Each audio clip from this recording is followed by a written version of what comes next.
നമ്മൾ ഇന്ന് ഡിസ്കസ് ചെയ്യാൻ പോകുന്നത് ഇന്റർനാഷണൽ ബിസിനസിന്റെ കുറച്ച് ബേസിക് ഏരിയാസ് ആണ്. ഇന്റർനാഷണൽ ബിസിനസ് നമ്മൾ ഇന്ന് സ്റ്റാർട്ട് ചെയ്യുകയാണ്. സോ ഇന്റർനാഷണൽ ബിസിനസ്സിലേക്ക് വരുമ്പോൾ സിലബസ് വൈസ് നോക്കുകയാണെങ്കിൽ വളരെ വാസ്റ്റ് ആയിട്ടുള്ള ഒരുപാട് ടോപ്പിക്സ് നമുക്ക് കവർ ചെയ്യാറുണ്ട്. സോ ഇന്ന് നമ്മൾ ഇന്റർനാഷണൽ ബിസിനസ്സുമായി ബന്ധപ്പെട്ട കുറച്ച് ബേസിക് ഐഡിയാസ് ലൈക്ക് എന്താണ് ഇന്റർനാഷണൽ ബിസിനസ്, അതേപോലെ തന്നെ different approaches to international business, അതേപോലെ ഡിഫറെന്റ് സ്റ്റേജസ് ഓഫ് ഇന്റർനാഷണലൈസേഷൻ തുടങ്ങിയിട്ടുള്ള കൺസെപ്റ്റുകളാണ് ഡിസ്കസ് ചെയ്യുന്നത്. അതോടൊപ്പം തന്നെ കുറച്ച് PYQs ആ ഏരിയയിൽ മുമ്പ് നമ്മളോട് ചോദിച്ചിട്ടുള്ള കുറച്ച് PYQs നമുക്ക് ആ ഏരിയയിൽ ഡിസ്കസ് ചെയ്യാം. Okay, so let me start. First of all, എന്താണ് ഇന്റർനാഷണൽ ബിസിനസ്? സിമ്പിൾ സെൻസിൽ പറയുകയാണെങ്കിൽ ക്രോസ് ബോർഡർ ബിസിനസ് ആണ്. അതായത് ഒരു രാജ്യത്തിന്റെ പൊളിറ്റിക്കൽ ബൗണ്ടറിക്ക് പുറത്തേക്ക് നമ്മൾ കണ്ടക്ട് ചെയ്യുന്ന എല്ലാ ട്രാൻസാക്ഷൻസും ട്രേഡ് ആൻഡ് സർവീസസ് മാത്രമല്ല, മറ്റ് ഇന്റർനാഷണൽ മൂവ്മെന്റ്സ് എല്ലാം ചേരുമ്പോഴാണ് അത് ഇന്റർനാഷണൽ ബിസിനസ് ആവുന്നത്. When comes to international trade, രണ്ട് കൺസെപ്റ്റുകൾ തമ്മിലുള്ള ഡിഫറൻസ് നമുക്ക് നെക്സ്റ്റ് ലെക്ചറിൽ ഡിസ്കസ് ചെയ്യാനുള്ളതാണ്. സോ ഇന്റർനാഷണൽ ട്രേഡിലേക്ക് വരുമ്പോൾ എന്താണ് ട്രേഡ് എന്ന് പറഞ്ഞു കഴിഞ്ഞാൽ? ഗുഡ്സിന്റെയും സർവീസസിന്റെയും മൂവ്മെന്റുകൾ മാത്രമാണ്. Okay, sale and purchase of goods and services ആണ് ക്രോസ് ബോർഡർ മൂവ്മെന്റ് എങ്കിൽ അതിനെ നമ്മൾ ട്രേഡ് എന്ന് പറയും. അതേസമയം ബിസിനസ് ആണെങ്കിലോ അതോടൊപ്പം തന്നെ എംപ്ലോയി മൂവ്മെന്റ് കണ്ടക്ട് ചെയ്യാം. അതേപോലെ തന്നെ മറ്റ് ഇപ്പോൾ ഫണ്ട് മൂവ്മെന്റ് ഹാപ്പൻ ചെയ്യാം. FDI പോലുള്ള ഫണ്ട് മൂവ്മെന്റുകൾ ഹാപ്പൻ ചെയ്യാം. അതേപോലെ even services and as I said, goods, services, fund, intellectual property പോലുള്ള എല്ലാ ഏരിയാസും ഈ ഇന്റർനാഷണൽ ബിസിനസിന്റെ ഭാഗമായിട്ട് വരും. എന്നാൽ ട്രേഡ് എന്ന് പറയുമ്പോൾ നമ്മുടെ ഗുഡ്സും സർവീസസും മാത്രമായിട്ടാണ് ലിമിറ്റ് ചെയ്യുന്നത്. Okay, so the term international business refers to any business that operates across international bodies. So in simple sense ഇത്രയുമാണ് കൺസെപ്റ്റ്. സോ ഇന്റർനാഷണൽ ബോഡീസിന് പുറത്തേക്കുള്ള ഏതൊരു ബിസിനസ് ആക്ടിവിറ്റിയെ നമുക്ക് ഇന്റർനാഷണൽ ബിസിനസ് എന്ന് പറയാം. At its most basic it includes sale of goods and services between countries. അതായത് ആ ഒരു ഡെഫിനേഷൻ ആണെങ്കിൽ അവിടെ നമ്മൾ കോട്ട് ചെയ്യുന്നത് ഇന്റർനാഷണൽ ട്രേഡിനെയാണ്. ആ ഇന്റർനാഷണൽ ട്രേഡിന്റെ ഒപ്പം മറ്റു കാര്യങ്ങൾ ലൈക്ക് ഇൻവെസ്റ്റ്മെന്റ് മൂവ്മെന്റ്സ് ഹാപ്പൻ ചെയ്യപ്പെടുന്നുണ്ട്. അപ്പോൾ അതുമായി ബന്ധപ്പെട്ട എഗ്രിമെന്റ് പറയുകയാണെങ്കിൽ നമ്മൾ ട്രിംസ് പറയും, ട്രേഡ് റിലേറ്റഡ് ഇൻവെസ്റ്റ്മെന്റ് മെഷീൻസ്. അതേപോലെ തന്നെ ഇന്റലക്ച്വൽ പ്രോപ്പർട്ടി മൂവ്മെന്റ്സ് ഹാപ്പൻ ചെയ്യപ്പെടുന്നുണ്ട്. അതുമായി ബന്ധപ്പെട്ടാണ് നമ്മൾ ട്രിപ്സ് പറയുന്നത്, trade related aspects of intellectual property rights. ഇങ്ങനെയുള്ള ഡിഫറെന്റ് എഗ്രിമെന്റ്സ് ആണ്. ആ എഗ്രിമെന്റ്സിനെ പറ്റിയുള്ള ഒരു അവയർനെസ് നമുക്ക് അവിടെ ഈ ഒരു ഡിസ്കഷനോട് കൂടി തന്നെ നമുക്ക് കണ്ടക്ട് ചെയ്യാം. എനിവേ, ഏറ്റവും ബേസിക് ടേംസ് നമ്മൾ പറഞ്ഞു. Okay, so international business include all those commercial activities which takes place for promoting the transfer of goods and services, people, resources, technologies, etc. across the national boundaries. അതായത് simple സെൻസിൽ നമ്മൾ പറഞ്ഞു നേരത്തെ ഗുഡ്സും സർവീസസും മാത്രമാണ്, ഇത് ട്രേഡിന്റെ ഭാഗമാണ്. When it comes to international business എന്തൊക്കെ വരും? പീപ്പിൾ മൂവ്മെന്റ് ആകാം, അതേപോലെ തന്നെ റിസോഴ്സ് മൂവ്മെന്റ് ആകാം, ടെക്നോളജീസ്, അതേപോലെ ഇന്റലക്ച്വൽ പ്രോപ്പർട്ടി. ഇതെല്ലാം നാഷണൽ ബൗണ്ടറിക്ക് പുറത്ത് മൂവ്മെന്റ് ഹാപ്പൻ ചെയ്യുകയാണെങ്കിൽ അതിന് നമ്മൾ ഇന്റർനാഷണൽ ബിസിനസിന്റെ ഭാഗമായിട്ടാണ് പറയുന്നത്. It comprises trading of goods and services at a global level. Then economic resource transaction may include skills, capital, and people for international production of goods and services such as banking, finance, insurance, etc. ഇങ്ങനെയുള്ള different activities ഈ ഒരു ടേമിന്റെ സ്കോപ്പിനകത്ത് വരുന്നുണ്ട്. അതിനകത്ത് skills movement ആകാം, അതായത് employee movement ആകാം, അതേപോലെ തന്നെ ഫണ്ട് മൂവ്മെന്റ് ആകാം, capital, then people movement, mobilisation. ഇതെല്ലാം ഈ ഒരു കൺസെപ്റ്റിന്റെ ഭാഗമായിട്ട് നമുക്ക് പറയാം. IB is also known as global business because it requires conducting business transaction all over the world. So ഒരു ഇൻട്രൊഡക്ഷൻ എന്നുള്ള രീതിയിൽ ഇന്റർനാഷണൽ ബിസിനസിന്റെ ബേസിക് കൺസെപ്റ്റ് മാത്രമേ നമ്മൾ പറഞ്ഞു. ഇനി നമ്മൾ അവിടെ നിന്നും നമ്മളെ സംബന്ധിച്ച് കൂടുതൽ റെലവെന്റ് ആയിട്ടുള്ള ഏരിയാസിലേക്ക് പോകാം. അതിന് മുമ്പായിട്ട് ഇന്റർനാഷണൽ ട്രേഡ് ഓൾറെഡി നമ്മൾ പറഞ്ഞു എന്താണ്. It includes trade off goods. ആ ഒരു കൺസെപ്റ്റ് ആണ് അവിടെ വരുന്നത്. There are mainly 2 types of trade: inter-regional trade and international trade. Under inter-regional trade, goods and services are exchanged between the people of 2 regions within a nation, whereas under international trade, goods and services are exchanged between 2 nations. അതാണ് ഏറ്റവും basic concept. അതായത് international trade എന്ന് പറയുമ്പോൾ cross border exchange of goods and services എന്ന് നമുക്ക് പറയാം. അതേപോലെ Inter regional trade എന്ന് പറഞ്ഞാൽ ഒരു നേഷനകത്താണ് കണ്ടക്ട് ചെയ്യുന്നതെങ്കിൽ അത് ഇന്റർ റീജിയണൽ ട്രേഡ് എന്നും, ഒരു നേഷന് പുറത്തേക്കാണെങ്കിൽ അതിനെ ഇന്റർനാഷണൽ ട്രേഡ് എന്ന് നമ്മൾ പറയും. ഓക്കെ, ഇത് 2 പാർട്ടുകളായിട്ട് പറയും. ഒന്ന് വിസിബിൾ ട്രേഡ്. വിസിബിൾ ട്രേഡ് എന്ന് പറയുമ്പോൾ ഗുഡ്സ് ആണ് ട്രേഡ് ചെയ്യപ്പെടുന്നതെങ്കിൽ അത് വിസിബിൾ ട്രേഡ് ആണ്. അതേസമയം സർവീസസ് ആണ് ഫ്ലോ ചെയ്യുന്നതെങ്കിൽ അതിനെ നമ്മൾ ഇൻവിസിബിൾ ട്രേഡ് എന്നും പറയും. സോ വിസിബിൾ ട്രേഡും ഇൻവിസിബിൾ ട്രേഡും ഇന്റർനാഷണൽ ട്രേഡിന്റെ ഭാഗമായിട്ട് വരുന്നുണ്ട്. അതുകൊണ്ടാണ് ഇന്റർനാഷണൽ ട്രേഡിനെ നമ്മൾ cross border movement of exchange of goods and services എന്ന് പറഞ്ഞത്. ഗുഡ്സ് ആണെങ്കിൽ അത് വിസിബിൾ ട്രേഡ്, വേറെ സർവീസസ് ഇൻക്ലൂഡ് ചെയ്യുന്നുണ്ടെങ്കിൽ അതിനെ നമ്മൾ ഇൻവിസിബിൾ ട്രേഡിന്റെ ഭാഗമായിട്ട് പറയും. ഓക്കെ, സോ ഇത്രയും നമ്മൾ പറഞ്ഞ ഒരു ബ്രീഫ് ഇൻട്രൊഡക്ഷൻ ആണ്. ഇനി നമ്മളെ സംബന്ധിച്ച് വളരെ ഇമ്പോർട്ടൻ്റ് ആയിട്ടുള്ള ഏരിയസിലേക്ക് പോവുകയാണ്. ആദ്യത്തേത് approaches of I B. International business approaches, അല്ലെങ്കിൽ ഒരു ബിസിനസിനെ സംബന്ധിച്ച്, ഒരു ബിസിനസ് എൻറ്റിറ്റിയെ സംബന്ധിച്ച് അവരെങ്ങനെയാണ് ഇന്റർനാഷണൽ ബിസിനസ്സിലേക്ക് എൻ്റർ ചെയ്യുന്നത്. അപ്പോൾ അവരുടെ അപ്രോച്ച്, ആ ഒരു ലൈക്ക് അവരെ ഡൊമസ്റ്റിക് കൺട്രി ആണോ കൂടുതൽ ഫേവർ ചെയ്യുന്നത്, അല്ലെങ്കിൽ ഇന്റർനാഷണൽ കൺട്രി ബിസിനസ്സിലേക്ക് എൻ്റർ ചെയ്യുമ്പോൾ ഏത് പോളിസീസ് ആണ് അവർ ഫോളോ ചെയ്യുന്നത്, അതിന്റെ ബേസ് ചെയ്തുകൊണ്ടാണ് അപ്രോച്ചസ് ഓഫ് ഐ ബി പറയുന്നത്. Okay, so let me explain the concept first. Ethnocentrism. Ethnocentrism എന്ന് പറഞ്ഞാൽ under this approach target market is own country. അതായത് നമ്മളിവിടെ കോൺസെൻട്രേറ്റ് ചെയ്തിരിക്കുന്നത് ഡൊമസ്റ്റിക് പ്രൊഡക്റ്റിന് വേണ്ടിയാണ്, ഡൊമസ്റ്റിക് പ്രൊഡക്ഷന് വേണ്ടിയാണ്.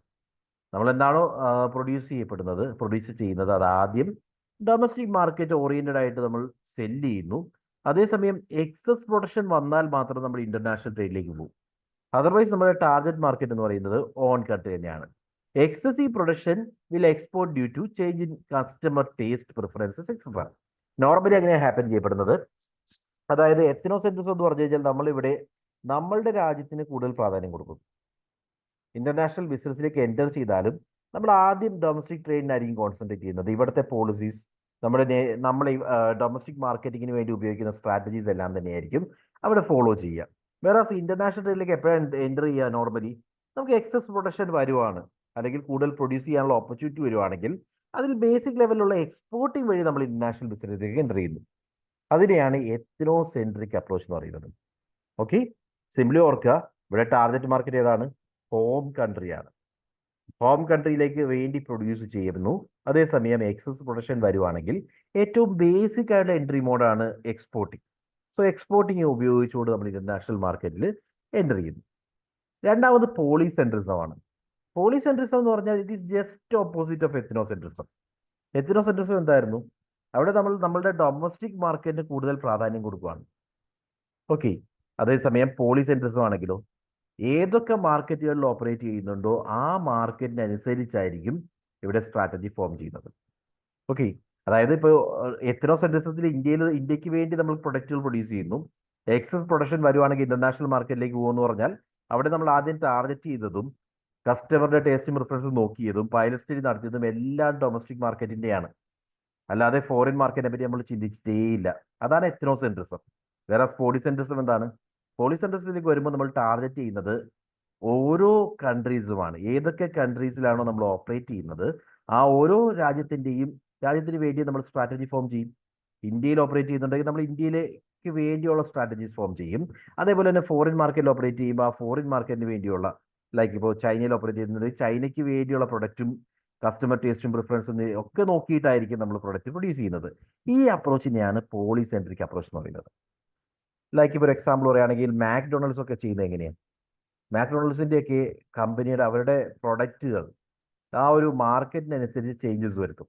ഇപ്പോൾ ഇന്ത്യയിലേക്ക് വന്നപ്പോൾ ഒരു ഇന്ത്യൻ പ്രൊഡക്ട്സ് ഇന്ത്യയിൽ വന്നപ്പോൾ ഇന്ത്യക്ക് വേണ്ടി തന്നെ ചില ദേശി മസാലാസ് ഒക്കെ ക്രിയേറ്റ് ചെയ്യപ്പെട്ടു. അങ്ങനെ ഓരോ മാർക്കറ്റുകളിലും അവരുടെ ടേസ്റ്റും പ്രിഫറൻസും മനസ്സിലാക്കി അതിനനുസരിച്ചുള്ള പ്രൊഡക്റ്റുകൾ ഡെലിവർ ചെയ്യുകയാണ്, അല്ലെങ്കിൽ അതിനനുസരിച്ചുള്ള സർവീസുകൾ പ്രൊവൈഡ് ചെയ്യുകയാണെങ്കിൽ അതിനെയാണ് പോളിസെൻട്രിക് അപ്രോച്ച് എന്ന് പറയുന്നത്.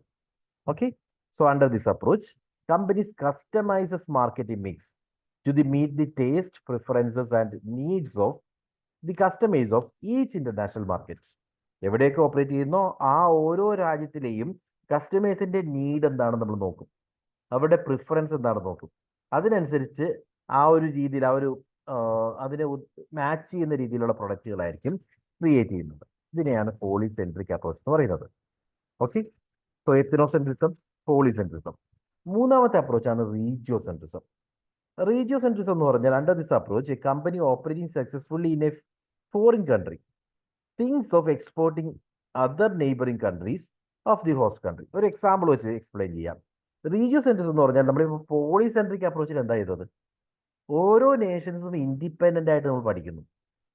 ലൈക്ക് ഇപ്പോൾ ഇന്ത്യ ഉണ്ടെങ്കിൽ ഇന്ത്യയിലെ ടേസ്റ്റ് ആൻഡ് പ്രിഫറൻസും കസ്റ്റമർ നീഡ്സും മാർക്കറ്റ് സർവേയും ഒക്കെ നമ്മൾ സെപ്പറേറ്റ് ആയിട്ട് കണ്ടക്ട് ചെയ്യും. അതേപോലെ തന്നെ ഒരു ഫോറിൻ കൺട്രി, ഇപ്പോൾ ചൈനയുടെ കാര്യം നമ്മൾ പറഞ്ഞു, അവിടുത്തെ ടേസ്റ്റ് ആൻഡ് പ്രിഫറൻസും അതേപോലെ ഓരോ ഓപ്പറേഷൻസ് എന്ന് പറഞ്ഞാൽ it will be customised to the needs of that country. വേറെ റീജിയോ സെൻട്രിക് എങ്ങനെയായിരിക്കും? നമ്മളിപ്പോൾ ഓൾറെഡി ഒരു അറബ് നേഷനിൽ UAE ഓപ്പറേറ്റ് ചെയ്യുന്നുണ്ട്. ഓക്കെ, UAE നമ്മൾ സക്സസ്ഫുൾ ആണെന്ന് വിചാരിക്കാം.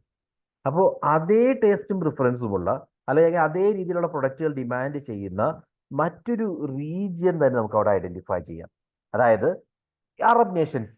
ഈ അറബ് നേഷൻസിലെല്ലാം ഒരു പരിധി വരെ ഒരേ രീതിയിലുള്ള ടേസ്റ്റ് ആൻഡ് പ്രിഫറൻസ് ആയിരിക്കും കസ്റ്റമേഴ്സിനുള്ളത്. അല്ലെങ്കിൽ മാർക്കറ്റിംഗ് സ്ട്രാറ്റജീസ് ഒക്കെ ഒരേ രീതിയിലായിരിക്കും. ലോയൊക്കെ കമ്പാരിറ്റീവ്ലി ഒരേ രീതിയിലായിരിക്കും. അങ്ങനെ വരുമ്പോൾ എന്ത് ചെയ്യാം? ആ ഒരു റീജിയനെ മൊത്തം നമുക്ക് ടാർഗറ്റ് ചെയ്യാം. അപ്പോൾ ഇവിടെ ഒരു പെർട്ടിക്കുലർ കൺട്രിക്ക് പകരം ആ ഒരു എൻറ്റയർ റീജിയനെയാണ് നമ്മൾ ടാർഗറ്റ് ചെയ്യുന്നത്. ഇതിനെയാണ് റീജിയോ സെൻട്രിക് അപ്രോച്ച് എന്ന് പറയുന്നത്.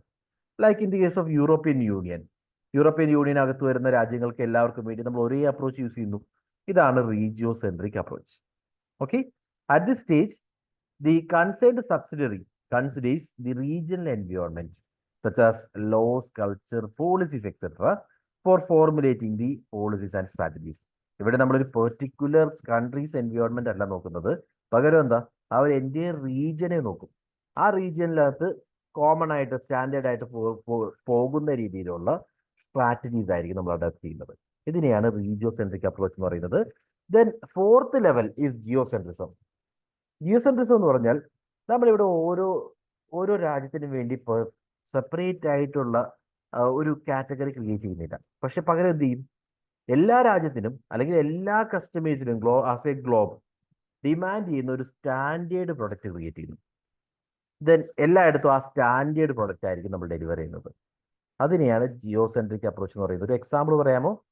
ജിയോസെൻട്രിക് അപ്രോച്ച് യൂസ് ചെയ്യുന്ന ഒരു കമ്പനി,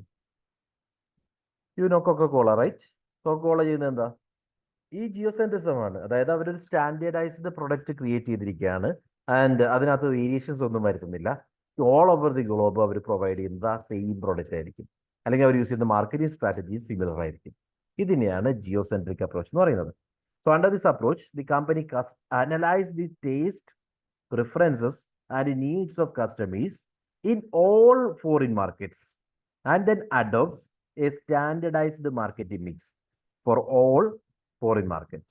അതായത് ഇവിടെ ഒരു ഇൻഡിവിജ്വൽ മാർക്കറ്റുകൾ എടുക്കാതെ എൻറ്റയർ ഫോറിൻ മാർക്കറ്റിന് വേണ്ടി ഒരു സ്റ്റാൻഡർഡൈസ്ഡ് മിക്സ് ക്രിയേറ്റ് ചെയ്യുന്നു. ഇതിനെയാണ് ജിയോസെൻട്രിക് അപ്രോച്ച് എന്ന് പറയുന്നത്. സോ 4 അപ്രോച്ചസ് ആണ് നമ്മൾ പറഞ്ഞത്. ഒന്നാമത്തത് എത്തിനോസെൻട്രിസം.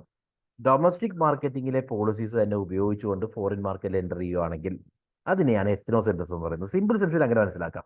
നമ്മളുടെ രാജ്യത്ത് എന്താണോ നമ്മൾ ഉപയോഗിച്ചിരുന്ന പോളിസീസ്, സ്ട്രാറ്റജീസ്, അല്ലെങ്കിൽ നമ്മൾ ഉപയോഗിച്ചിരുന്ന അല്ലെങ്കിൽ പഠിച്ചിരുന്ന ടേസ്റ്റും പ്രിഫറൻസ്, അതെല്ലാം അതേപടി തന്നെ ഫോളോ ചെയ്തുകൊണ്ട് ഫോറിൻ മാർക്കറ്റിൽ എൻ്റർ ചെയ്യുന്നു.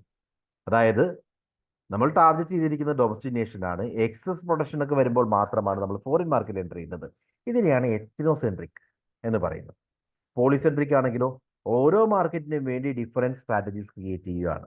അതിനെയാണ് പോളിസെൻട്രിക് എന്ന് പറയുന്നത്. റീജിയോ സെൻട്രിക് ഒരേ രീതിയിലുള്ള റീജിയൻ ലൈക്ക് യൂറോപ്യൻ യൂണിയൻ അല്ലെങ്കിൽ അറബ് നേഷൻസ്, ആ റീജിയനെ പൂർണ്ണമായിട്ട് നമ്മൾ ടാർഗറ്റ് ചെയ്യുകയാണ്. അവർക്ക് വേണ്ടി ഒരു സ്റ്റാൻഡർഡൈസ്ഡ് പ്രൊഡക്റ്റ് ആണ് ക്രിയേറ്റ് ചെയ്യുന്നതെങ്കിൽ അതിനെ നമുക്ക് റീജിയോ സെൻട്രിക് എന്ന് പറയാം. ദെൻ ജിയോ സെൻട്രിക് ആണെങ്കിലോ ഇവിടെ എൻറ്റയർ ഗ്ലോബിൽ ഒറ്റ പ്രൊഡക്റ്റ് നമ്മൾ അല്ലെങ്കിൽ ഒറ്റ സ്ട്രാറ്റജിയെ നമ്മൾ ക്രിയേറ്റ് ചെയ്യുന്നു. സ്ട്രാറ്റജി ഇൻ ദി സെൻസ് ഏറ്റവും സ്റ്റാൻഡേർഡ് ആയിട്ടുള്ള ഒരു മാർക്കറ്റിംഗ് മിക്സ് ക്രിയേറ്റ് ചെയ്യുന്നു, അല്ലെങ്കിൽ ഏറ്റവും സ്റ്റാൻഡേർഡ് ആയിട്ടുള്ള ഒരു സ്ട്രാറ്റജി, ഒരു സ്റ്റാൻഡേർഡ് പ്രൊഡക്റ്റ് ക്രിയേറ്റ് ചെയ്യുന്നു. അതുവഴി നമ്മൾ ബിസിനസ്സിലേക്ക് എൻ്റർ ചെയ്യുകയാണ്, ഇന്റർനാഷണൽ ബിസിനസ് എൻ്റർ ചെയ്യുകയാണെങ്കിൽ അതിനെ ജിയോ സെൻട്രിസം എന്ന് പറയാം. ഇത് ക്ലിയർ? 4 അപ്രോച്ചസും ക്ലിയർ അല്ലേ?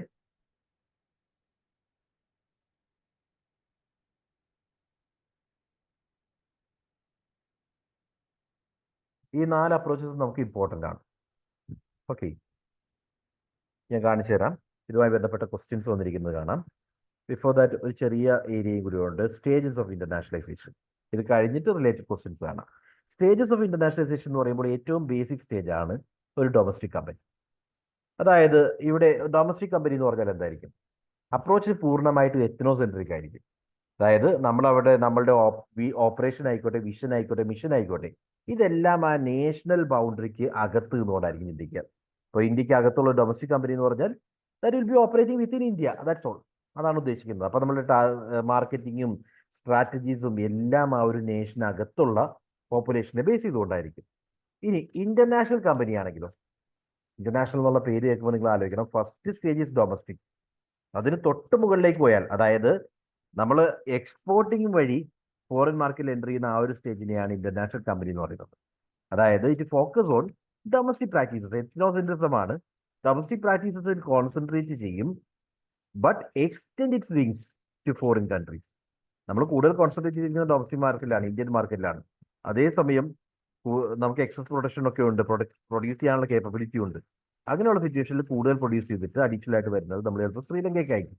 ഇതിനെ ഇങ്ങനെ ചെയ്യുന്ന എക്സ്പോർട്ടിംഗ് ഓർ ഇമ്പോർട്ടിംഗ് വഴി ഫോറിൻ മാർക്കറ്റിൽ എൻ്റർ ചെയ്യുന്ന അത്തരം കമ്പനികളെയാണ് നമ്മൾ ഇന്റർനാഷണൽ കമ്പനി എന്ന് പറയുന്നത്. ഇപ്പൊ രണ്ട് ലെവലുകൾ ക്ലിയർ അല്ലേ?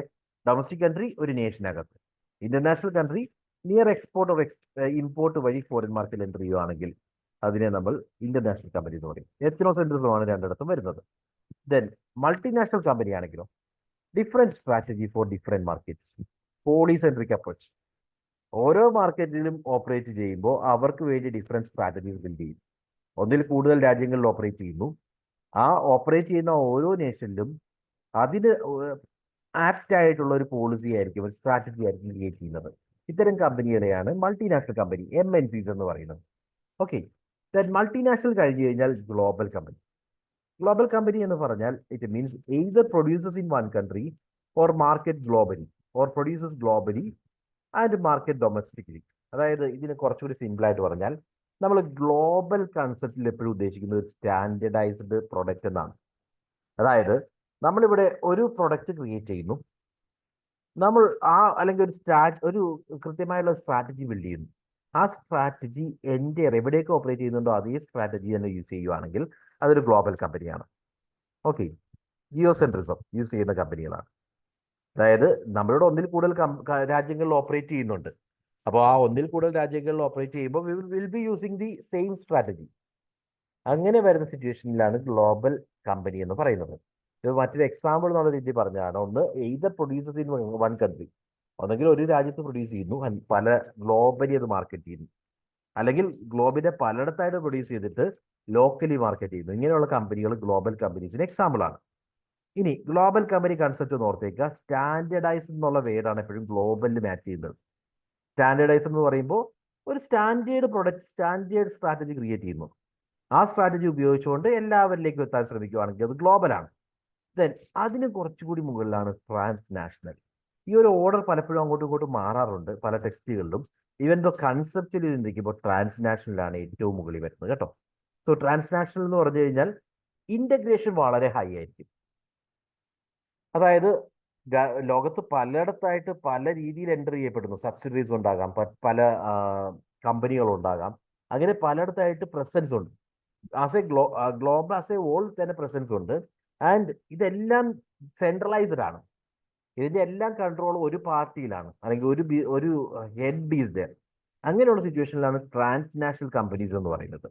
ഗ്ലോബൽ കമ്പനിയായിട്ട് കമ്പയർ ചെയ്യുമ്പോൾ ഏറ്റവും വലിയ ഡിഫറൻസ് ഇതാണ്. ഗ്ലോബൽ കമ്പനിയിൽ പലപ്പോഴും ഡീസെൻട്രലൈസ്ഡ് ആയിരിക്കും ഓപ്പറേഷൻസ്, എന്നാൽ ട്രാൻസ്നാഷണൽ കമ്പനിയിൽ സെൻട്രലൈസ്ഡ് ഓപ്പറേഷൻസ് ആയിരിക്കും. കാര്യങ്ങളെല്ലാം തീരുമാനിക്കുന്ന ഒരു സെന്ററിൽ നിന്നാണ്. അവർക്ക് പല രാജ്യങ്ങളിലായിട്ട് ഓപ്പറേഷൻസ് ഉണ്ട്. അത്രയും ഹൈലി ഇന്റഗ്രേറ്റഡ് ആണ്. അത്തരം കമ്പനികളെയാണ് ട്രാൻസ്നാഷണൽ കമ്പനി എന്ന് പറയുന്നത്.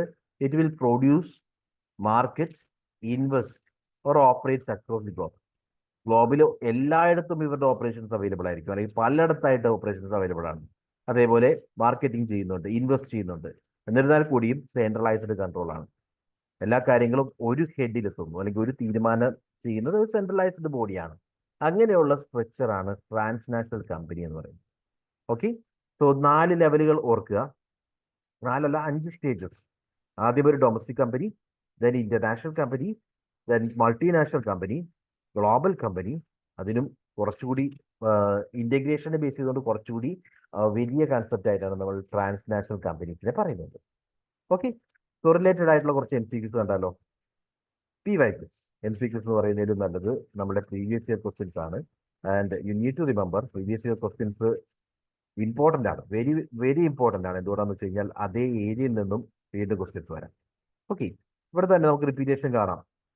Question C EPRG framework in international business reference. International ബിസിനസ്സിൽ EPRG ഫ്രെയിംവർക്ക് കൊണ്ട് ഉദ്ദേശിക്കുന്നത് ethno poly regio geo transformation ethnocentric, polycentric, regiocentric, and geocentric orientation, ethics, policies, regulations, guidelines, and orientations, and every person refers global framework. ഏതാ right answer? Transformation അല്ല, ഇതെന്താണ്? Orientation.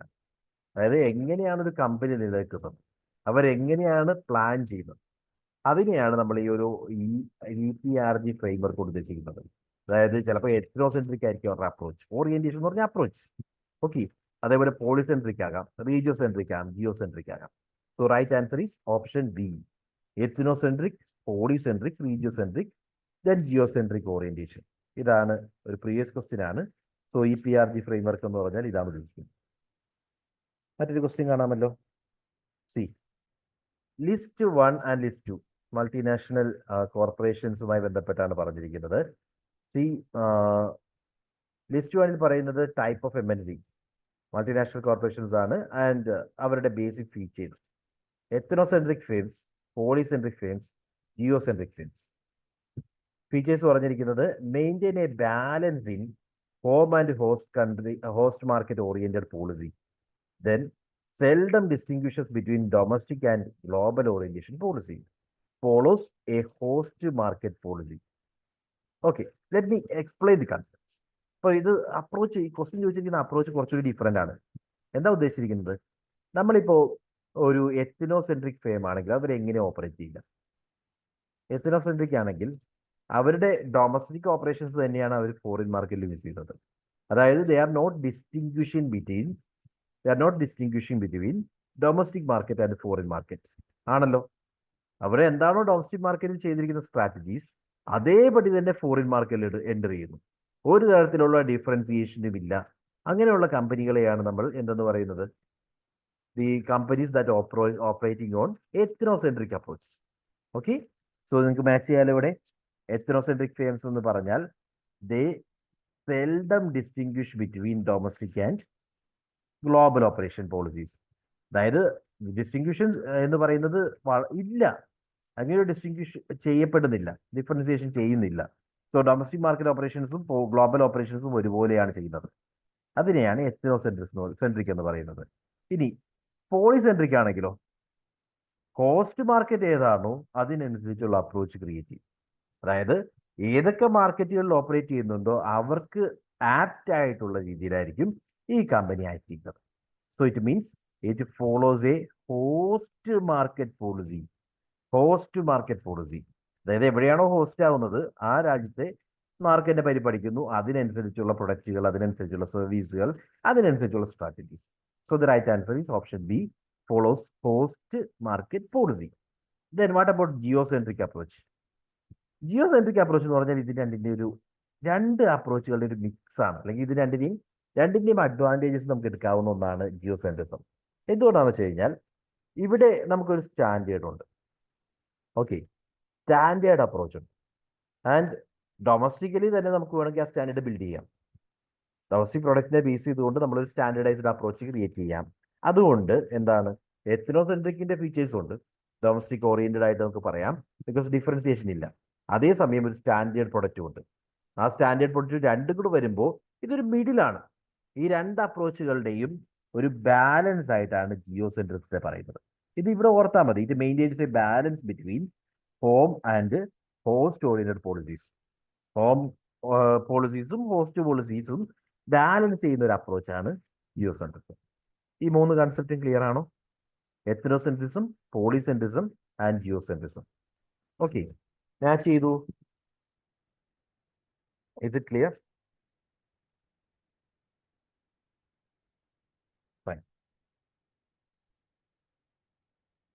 അടുത്ത ക്വസ്റ്റ്യനിലേക്ക് പോകാം. An MNC that maintains a balance between the home market and the host market oriented policies is. ഇപ്പൊ നമ്മൾ കണ്ടതാണ്, home മാർക്കറ്റിനെയും host മാർക്കറ്റിനെയും balance ചെയ്യുന്ന MNC ഏത് ടൈപ്പാണ്? Ethnocentric fame, polycentric fame, geocentric fame. Ethnocentric ആണെങ്കിൽ ഹോം മാർക്കറ്റിനെയും ഹോസ്റ്റ് മാർക്കറ്റിനെയും തമ്മിൽ ഡിഫറൻഷിയേറ്റ് ചെയ്യുന്നില്ല. Polycentric ആണെങ്കിൽ ഹോസ്റ്റ് മാർക്കറ്റിനനുസരിച്ചാണ് ആക്ട് ചെയ്യുന്നത്. ഈ ജിയോസെൻട്രിക് ആണെങ്കിലോ അവിടെയാണ് ഒരു ബാലൻസ് നമുക്ക് കാണാൻ സാധിക്കുക. So the right answer is option C.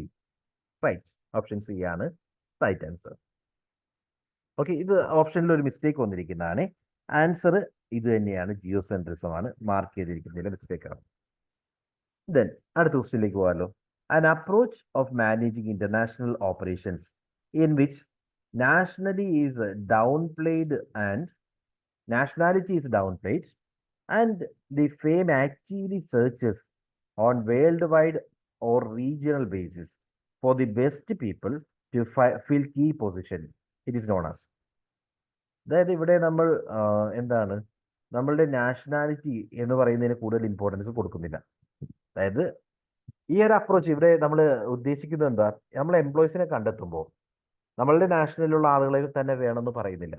പകരം എന്താണ്, ഏറ്റവും നല്ല ആളുകളെ ഏറ്റവും സ്യൂട്ടബിൾ ആയിട്ടുള്ള പൊസിഷൻസിലേക്ക് കൊണ്ടുവരാൻ വേണ്ടി ശ്രമിക്കുന്നു. ഈ ഒരു അപ്രോച്ച് ഏത് രീതിയിലുള്ള അപ്രോച്ചാണ്? ഇത് geocentrism, ethnocentrism or polycentric approach എന്നാണ് ക്വസ്റ്റ്യൻ. ഓക്കെ, സോ ഏറ്റവും സ്യൂട്ടബിൾ ആയിട്ടുള്ള പേഴ്സൺസിനെ ഐഡന്റിഫൈ ചെയ്യുക എന്ന് പറയുമ്പോൾ എങ്ങനെയായിരിക്കും അത്? D, right. അതായത് ഇവിടെ ഇറ്റ് ഇസ് നോട്ട് ജിയോസെൻട്രിക്സ്. ഈ മാർക്ക് ചെയ്തിരിക്കുന്നതിൽ കുറച്ച് പ്രശ്നങ്ങൾ വന്നിരിക്കുന്നതാണ്. അതായത് നമ്മൾ എന്താ ചെയ്യുന്നത്, നോക്കട്ടെ, ഒരു സെക്കൻഡ്. ആ ക്വസ്റ്റ്യനിൽ എനിക്കൊരു കൺഫ്യൂഷൻ ഉണ്ട്, ജസ്റ്റ് നോക്കട്ടെ. An approach of managing international operations in which nationality is downplayed and the fame actively searches on worldwide or regional basis for the best people to fill key position. Okay, അതായത് ഇവിടെ right answer ഇത് തന്നെയാണ്, geocentrism തന്നെയാണ്. ഞാൻ ഇവിടെ strike ചെയ്തു, even though that is the right answer. എന്തുകൊണ്ടാണെന്ന് വെച്ച് കഴിഞ്ഞാൽ ഇവിടെ അപ്രോച്ച് എങ്ങനെയാ, വേൾഡ് വൈഡ് ആണ്.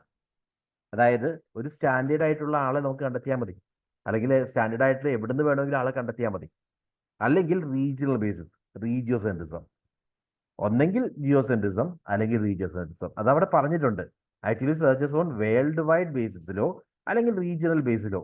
ഇവിടെ നമ്മൾ നാഷണൽ ബേസിലല്ല സെർച്ച് ചെയ്യുന്നത്. അങ്ങനെ സെർച്ച് ചെയ്യുമ്പോൾ that is either regional centrism അല്ലെങ്കിൽ ഏതാണ്, ജിയോസെൻട്രിസം ആണ്. ഈ തന്നിരിക്കുന്നതിൽ ഏതാ ഉള്ളത്? ജിയോസെൻട്രിക് അപ്രോച്ച് മാത്രമേ ഉള്ളൂ. So the right answer is B, A only എന്നുള്ളത് തന്നെയാണ് റൈറ്റ് ആൻസർ. ഓക്കെ, നമ്മൾ അത് കണ്ടതിനകത്തൊരു ഇഷ്യൂ എന്താണ്, ഞാൻ ആ വേൾഡ് വൈഡ് ആൻഡ് റീജിയണൽ എന്നുള്ളത് നോക്കാതെയാണ് പെട്ടെന്ന് പോളിസെൻട്രിക് എന്ന് പറഞ്ഞത്. Okay, let's do another one. A global manager has cultural predisposition as follows. ഒരു ഗ്ലോബൽ മാനേജർക്ക് എങ്ങനെയായിരിക്കും അദ്ദേഹത്തിന്റെ കൾച്ചർ ബിൽഡ് ചെയ്യുന്നത്? ആദ്യം എവിടെ, പിന്നെ എങ്ങനെ, തേർഡ് എന്താണ്, ഫോർത്ത് എന്താണ്? That we know, right.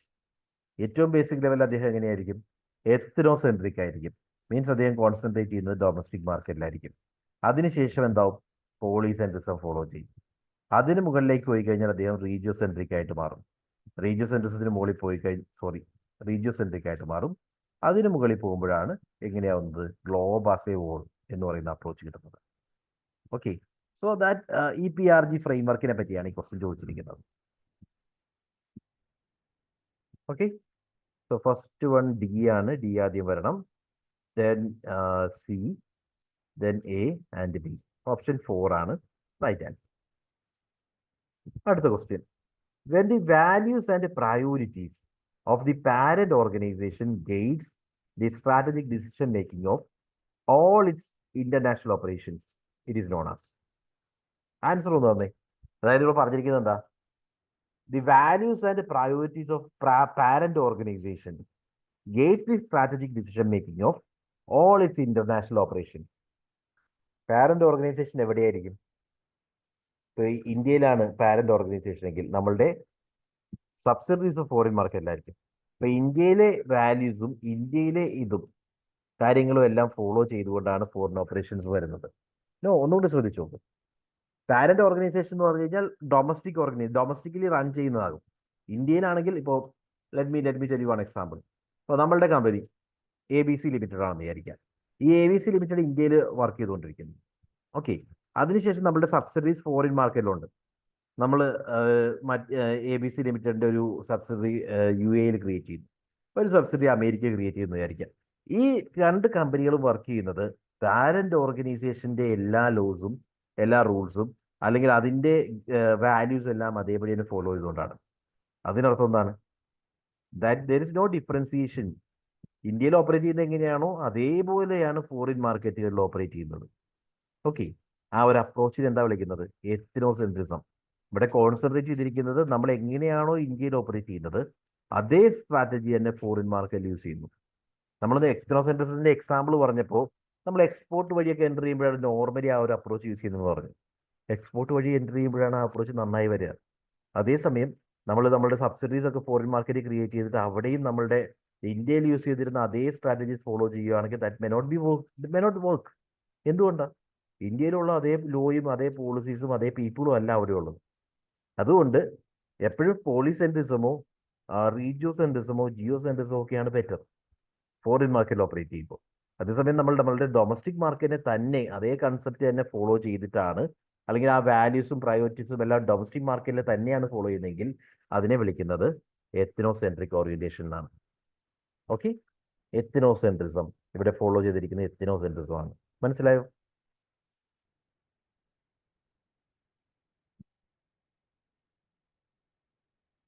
നമ്മൾ നല്ല രീതിയിൽ കൺഫ്യൂസ് ചെയ്യിപ്പിക്കുന്ന രീതിയിലാണ് ഈ ക്വസ്റ്റ്യൻസ് എല്ലാം വരുന്നത് കേട്ടോ. Is it clear?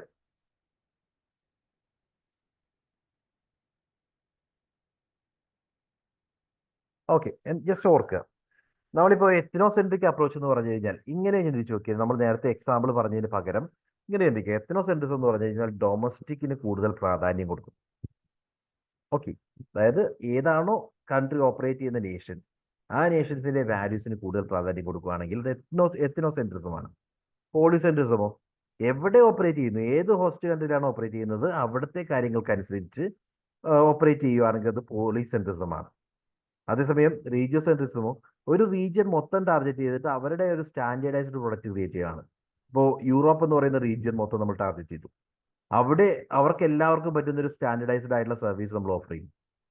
ഓക്കെ, ഇത് റീജിയോ സെൻട്രിസമാണ്, സ്റ്റാൻഡേർഡൈസേഷൻ ഇസ് ദയർ. അതേസമയം ഗ്ലോബ് മൊത്തം നമ്മൾ ടാർഗറ്റ് ചെയ്തിട്ട് എല്ലാവർക്കും ഒരേ രീതിയിലുള്ള സ്റ്റാൻഡേർഡൈസ്ഡ് ആയിട്ടുള്ള ഒരു പ്രൊഡക്റ്റ് ഡെലിവറി ചെയ്യുകയാണെങ്കിൽ അതിനെയാണ് ജിയോ സെൻട്രിസം എന്ന് പറയുന്നത്. ഇത് ഈ ക്വസ്റ്റ്യൻ നോക്കി, when the values and priorities of the parent organization guides strategic decision making of all its international operation. അതായത് ഇവിടെ പാരന്റ് ഓർഗനൈസേഷൻ എന്ന് പറഞ്ഞാൽ എന്താണ്? ദാറ്റ് വിൽ ബി ഒരു രാജ്യത്തുള്ള ഓർഗനൈസേഷൻ ആണല്ലോ. ആ രാജ്യത്ത് ഓപ്പറേറ്റ് ചെയ്യുന്ന ഈ ഓർഗനൈസേഷന്റെ വാല്യൂസിനും പ്രയോറിറ്റീസിനും അതേപടി തന്നെ ഇന്റർനാഷണൽ ഓപ്പറേഷൻസിലേക്ക് കൊണ്ടുവരുന്നു. ഇതിനർത്ഥം എന്താണ്? എത്നോസെൻട്രിക് ആണ്. ആ രാജ്യത്ത് ചെയ്തിരുന്ന അതേ വാല്യൂസും അതേ പ്രയോറിറ്റീസും നമ്മുടെ ഇന്റർനാഷണൽ ഓപ്പറേഷൻസിലും നമ്മൾ യൂസ് ചെയ്യുന്നു. അവിടെ ഡിഫറൻസിയേഷൻ ഇല്ല, പോളിസെൻട്രിസം ഇല്ല, റീജിയോ സെൻട്രിസം ഇല്ല, അല്ലെങ്കിൽ ജിയോ സെൻട്രിസം ഇല്ല. പൂർണ്ണമായിട്ടും എത്നോസെൻട്രിക് ആയിട്ടുള്ള ഒരു അപ്രോച്ചാണ് ഇവിടെ യൂസ് ചെയ്തിരിക്കുന്നത്. കൺസെപ്റ്റ് ഒന്ന് ഓർത്തേക്ക്. Now let me show you another one. See, question പറയുന്നത് which among the following are multinational corporations എന്നാണ്. MNCs ഒരു ബ്രോഡ് കൺസെപ്റ്റ് ആണ്. MNCs എന്ന് പറയുമ്പോൾ നമ്മൾ മൾട്ടിനാഷണൽ കമ്പനി പറഞ്ഞതുപോലെ അല്ല. മൾട്ടിനാഷണൽ കോർപ്പറേഷൻ എന്ന് പറയുമ്പോൾ സിമ്പിൾ സെൻസിൽ പറയുമ്പോൾ ഇന്റർനാഷണലി ഓപ്പറേറ്റ് ചെയ്യുന്ന കോർപ്പറേഷൻ, അതായത് show you the concept. MNC എന്ന് പറഞ്ഞാൽ ഇത് ഏത് വേണമെങ്കിലും ആകാം. ഒരു മൾട്ടിനാഷണൽ കമ്പനി എന്ന് പറയുന്നത് മൾട്ടിനാഷണൽ കോർപ്പറേഷൻ ആണ്. ഓക്കെ, അതേപോലെ ഒരു ഗ്ലോബൽ കമ്പനി എന്ന് പറയുന്നത് മൾട്ടിനാഷണൽ കോർപ്പറേഷൻ ആണ്. ട്രാൻസ്നാഷണൽ കമ്പനി എന്ന് പറഞ്ഞാൽ അതും മൾട്ടിനാഷണൽ കോർപ്പറേഷൻ ആണ്. ഈ ഡിഫറൻസസ് ഒന്ന് മനസ്സിലാക്കുക. മൾട്ടിനാഷണൽ കമ്പനി എന്ന് പറഞ്ഞാൽ കോമൺ സെൻസിൽ നമ്മൾ യൂസ് ചെയ്യുമ്പോൾ അത് MNC ആണ്, മൾട്ടിനാഷണൽ കോർപ്പറേഷൻ ആണ്. അതേപോലെ തന്നെ ട്രാൻസ്നാഷണൽ കമ്പനി പറയുമ്പോഴും മൾട്ടിനാഷണൽ കോർപ്പറേഷൻ ആണ് എന്ന് ഓർക്കണം. ഓക്കെ, അതാണ് ഈ ക്വസ്റ്റ്യൻ കൊണ്ട് ഉദ്ദേശിക്കുന്നത്. സോ ഓപ്ഷൻ എ പറയുന്നത് എന്താ? A multinational decentralised operation with strong home country presence. Home കൺട്രിയിൽ സ്ട്രോങ് പ്രസൻസ് ആണ്, അതേസമയം മൾട്ടിനാഷണലി അവർ ഓപ്പറേറ്റ് ചെയ്യുന്നുണ്ട്. ഇതൊരു MNC ആണ്. അതേപോലെ A global centralised corporation that acquires cost advantage through centralized production when cheaper resources are available. ഒരു ഗ്ലോബൽ കമ്പനി, അതും MNC ആണ്. Then international company that builds on the parent organization technology and research and development. ഇത് international company, അതും ഒരു MNC ആണ്. Multinational corporation ആയിട്ട് തന്നെയാണ് നമ്മൾ പറയുക. അതേപോലെ തന്നെ transnational enterprise that combines ABC. ഇത് മൂന്നും ചേരുമ്പോഴാണ്, ഈ മൂന്ന് ഫീച്ചേഴ്സ് ചേരുമ്പോഴാണ് ട്രാൻസ്നാഷണൽ കോർപ്പറേഷൻ ആവുന്നത്. അതുകൊണ്ടാണ് ഏറ്റവും വലുതെന്ന് പറഞ്ഞത്, അതും MNCയുടെ ഭാഗമാണ്. സോ ഈ പറഞ്ഞിരിക്കുന്ന 4 ഓർഗനൈസേഷൻസും മൾട്ടിനാഷണൽ കോർപ്പറേഷൻ എന്ന് പറയുന്ന കൺസെപ്റ്റിനെ നമ്മൾ ഉൾപ്പെടുത്തും. ബിക്കോസ് മൾട്ടിനാഷണൽ കോർപ്പറേഷൻ നമ്മൾ ആ സ്റ്റേജസ് പറയുന്ന പോലെ ഒന്നുമല്ല. സ്റ്റേജസിനകത്ത് നമ്മൾ ആദ്യം ഒരു domestic company, then international company, then multinational company, അതിന് മുകളിൽ ഗ്ലോബൽ കമ്പനി, അതിന് മുകളിൽ ട്രാൻസ്നാഷണൽ കമ്പനി എന്ന് പറഞ്ഞു. ഇതിൽ ഡൊമസ്റ്റിക് കമ്പനി ഒഴിവാക്കി കഴിഞ്ഞാൽ ബാക്കിയുള്ളവയെല്ലാം യഥാർത്ഥത്തിൽ MNCs ആണ്. മൾട്ടിനാഷണൽ കമ്പനി എന്ന് പറയുന്ന കൺസെപ്റ്റ് ആണ്. എന്തുകൊണ്ടാണ്? They are operating in different countries. മനസ്സിലായോ? അതുകൊണ്ടാണ് all of the above right answer ആയിട്ട് വന്നത്.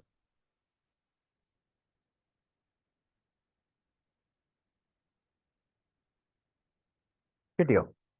ഇതൊന്ന് ഓർക്കുക. ഈ ഒരു ക്വസ്റ്റ്യൻ വന്നിട്ടുള്ളതാണ്. റൈറ്റ് ആൻസർ ഈ 4 ഓപ്ഷൻസും, അത് ട്രാൻസ്നാഷണൽ ആയാലും ഗ്ലോബൽ ആയാലും ഇന്റർനാഷണൽ ആയാലും MNC എന്ന് പറയുന്ന നമ്മളുടെ ആ ഒരു ലെവലിനകത്ത് പറയുന്ന മൾട്ടിനാഷണൽ കമ്പനി ആയാലും ഇവയെല്ലാം മൾട്ടിനാഷണൽ കോർപ്പറേഷൻസിന് എക്സാമ്പിൾ ആണ്.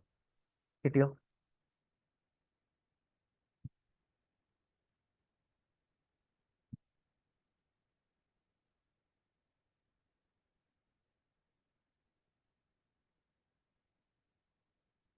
Is it clear? Shall I move on?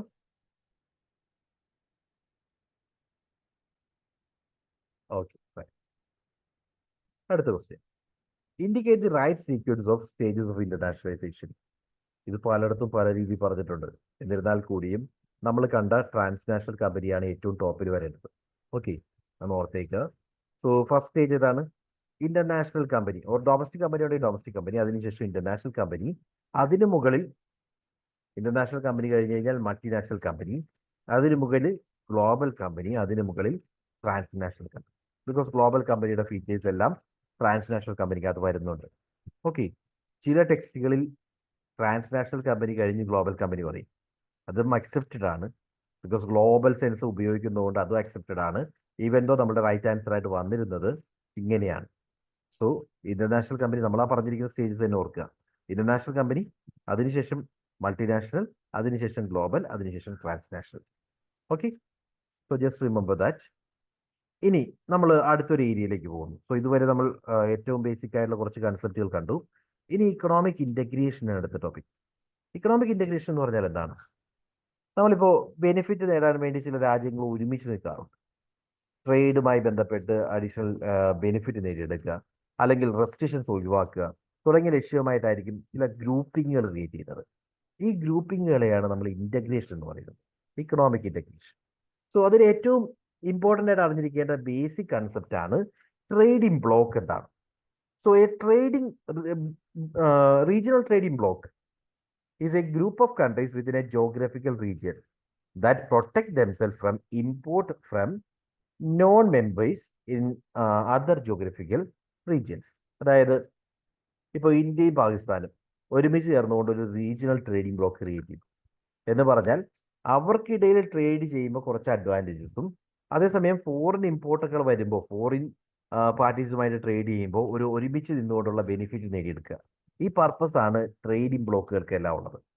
So regional trading block is A group of countries within a geographical region that protect themself from imports from non members. ഇതിൽ member അല്ലാത്ത രാജ്യങ്ങളിൽ നിന്ന് import വരുമ്പോൾ ഒരുമിച്ച് നിൽക്കുക. Okay, protect ചെയ്യുക, അതുവഴിയുള്ള disadvantage ഒഴിവാക്കുക. അതേസമയം ഇവർക്കിടയിൽ ട്രേഡ് ചെയ്യുമ്പോൾ who look to trade more freely within each other. Restrictions ഒഴിവാക്കിക്കൊണ്ട്, ട്രേഡ് ബാരിയേഴ്സ് ഒഴിവാക്കിക്കൊണ്ട്, ടാക്സും ഡ്യൂട്ടീസും കുറച്ചുകൊണ്ട് ട്രേഡ് ചെയ്യാം. ഈ രണ്ട് കൺസെപ്റ്റാണ് ട്രേഡിംഗ് ബ്ലോക്കിൽ വരുന്നത്. ഓക്കെ, ഒന്നാമതായിട്ട് ഇവർ ഒരുമിച്ച് നിൽക്കാൻ തീരുമാനിക്കുന്നു. ഒരുമിച്ച് നിൽക്കുക എന്ന് പറഞ്ഞാൽ അവരുടെ ഇടയിലുള്ള ട്രേഡ് കൂട്ടുക, അതിന് വേണ്ടിയുള്ള ബാരിയേഴ്സ് ഒഴിവാക്കുക. രണ്ടാമതായിട്ട് നോൺ മെമ്പേഴ്സുമായി ബന്ധപ്പെട്ട് അവരുടെ ഇമ്പോർട്ടൊക്കെ ഒരു പരിധി വരെ റെസ്ട്രിക്റ്റ് ചെയ്യുക. അതേപോലെ ഒരുമിച്ച് നിൽക്കുന്ന വഴിയുള്ള അഡീഷണൽ ബെനിഫിറ്റ് നേടിയെടുക്കുക. ഇതെല്ലാമാണ് ട്രേഡിംഗ് ബ്ലോക്സ് ടാർഗറ്റ് ചെയ്യുന്നത്. ഈ ഒരു കൺസെപ്റ്റിനെ വിളിക്കുന്നത് റീജിയണലിസം എന്നാണ്. ഇപ്പോൾ നമ്മൾ പല ട്രേഡിംഗ് ബ്ലോക്സിനെ പറ്റി പറയും. USMCA ട്രേഡിംഗ് ബ്ലോക്കാണ്. മുമ്പുണ്ടായിരുന്ന നാഫ്തയെ റീപ്ലേസ് ചെയ്തുകൊണ്ടാണ് USMCA, United States Mexico Canada agreement. അതേപോലെ ഇപ്പോൾ നമ്മളുടെ സൗത്ത് ഏഷ്യൻ നേഷൻസ് ചേർന്നുകൊണ്ട് സാർക്ക് ക്രിയേറ്റ് ചെയ്തിരുന്നു. സാർക്ക് ഫ്രീ ട്രേഡ് ഏരിയ, അതൊരു ട്രേഡിംഗ് ബ്ലോക്കാണ്. അതേപോലെ ആസിയാൻ ഒരു ട്രേഡിംഗ് ബ്ലോക്ക് ആയിട്ട് പറയാം. അതേപോലെ യൂറോപ്യൻ യൂണിയൻ. ഇതെല്ലാം എന്താണ്? ഒരുമിച്ച് നിന്നുകൊണ്ട് ട്രേഡ് ചെയ്യുക, അതുവഴി ബെനിഫിറ്റ് നേടുക എന്നുള്ള കൺസെപ്റ്റാണ് ഈ ട്രേഡിംഗ് ബ്ലോക്സിലെല്ലാം, അല്ലെങ്കിൽ ഈ റീജിയണൽ ഇന്റഗ്രേഷൻ എന്ന് പറയുന്ന കൺസെപ്റ്റ് കൊണ്ട് ഉദ്ദേശിക്കുന്നത്. Okay, there are different stages. Economic integration പറയുമ്പോൾ ഒരു ട്രേഡിംഗ് ബ്ലോക്ക് എന്ന് പറഞ്ഞു, അത് പല സ്റ്റേജുകളിലൂടെ ഇന്റഗ്രേഷൻ പറയാം. ഏറ്റവും ബേസ് ആയിട്ടുള്ള ഒരു പ്രിഫറൻഷ്യൽ ട്രേഡ് ഏരിയ തൊട്ട് ഏറ്റവും ഹൈ ലെവലിലുള്ള പൊളിറ്റിക്കൽ യൂണിയൻ വരെ നമുക്ക് പറയാൻ സാധിക്കും. Okay, so from a very loose association of countries in preferential trade area to complete economic integration where the economies of member countries are completely integrated.